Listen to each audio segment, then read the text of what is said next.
Hey everybody, Tim and Julie here for another DC animated original movie, Batman Gotham Knight. So this one has a lot of kind of background story. So there's, in the animated world, there's what's called the Timverse, and that's because it was kind of created by Bruce Timm. And it's the Batman the Animated Series, and then there was Batman Beyond, and then there was Justice League, and there was all sorts of shows like that. And Kevin Conroy was the voice of Batman. So he was the longest running Batman voice. He's done more Batman than anybody else. And then after the Justice League cartoon, he retired from doing Batman because the show was over. And then this came out like 8 years later, and he basically came out of Batman retirement to do this movie. And then he's done a handful of movies here and there. This movie is kind of an unofficial sequel to Batman Begins. Like, some people would say that it is in that universe. Some people would say it's not. It's a standalone thing. But there's some references in a couple of them. So the overall plot of this is there's 6 mini stories, and each one is a different director, different animation, different storytelling, and it's just a bunch of little short stories. So what did you think? Some of the stories were good. The first one, the skateboarders. Yep. Let's see. Have I Got a Story for You? Yeah. That's the first one. And where we see the different Batmans. Yeah, because they each had their own version of what Batman was, which makes sense because kids have their own like little filter. Yeah. And most of them were kind of looked the same, except for the girl. Okay. Hers was more. More there was evil looking, maybe. Yeah, so there was like the vampire one, the Man Bat one, the robot one, and then when the actual Batman showed up. I like that one. I thought it was good. We had Crossfire, which this one's really kind of in the Batman Begins world because that's talking about like when the island's taken over and stuff like that. And this is our first meeting of Ramirez, who will return in the Dark Knight movie.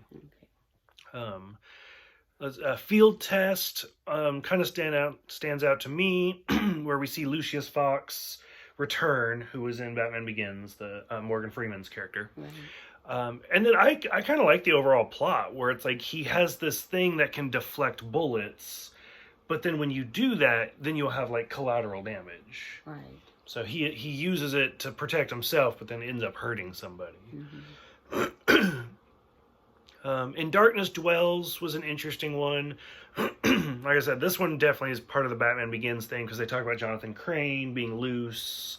And then we also see Killer Croc, who I think you've seen Killer Croc before.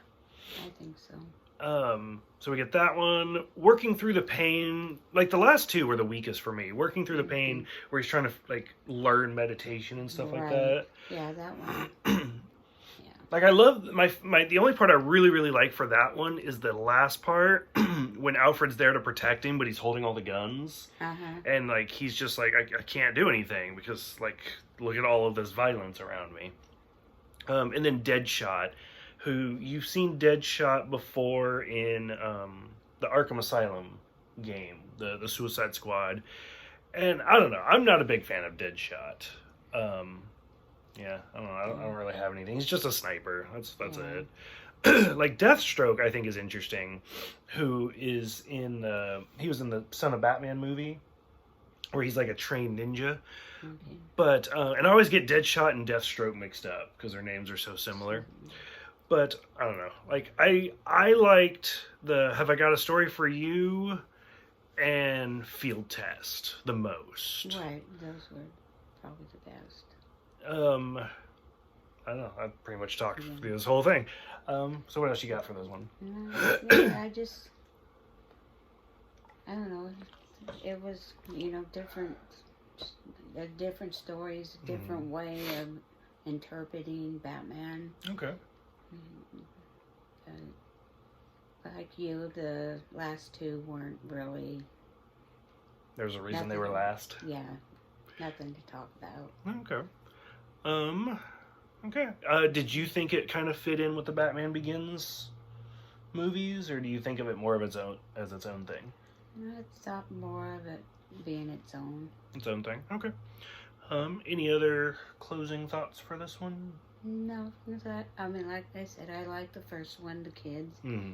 each having their own version of Batman and how they met Batman or how they saw Batman and stuff. You know, it was. Okay. And the last kid that, what was that? Up on a building or something? Oh yeah, the robot one. Yeah, I thought his was probably about the best. The robot one, where he's like jumping from building to building. Yep. I probably like the first one the most, the vampire one, just because he's creepy looking. Creepy. But I liked it. Yeah. Okay. Any other closing thoughts? No. No? Okay. For those who've seen this one, what did you think? Did you think it fits in with Batman Begins? Because it would technically be between Batman Begins and The Dark Knight. What did you think about it? Go ahead, let us know. Which one's your favorite out of the 6? Thanks for watching. Thanks for subscribing, and we will see you guys next time for The Dark Knight.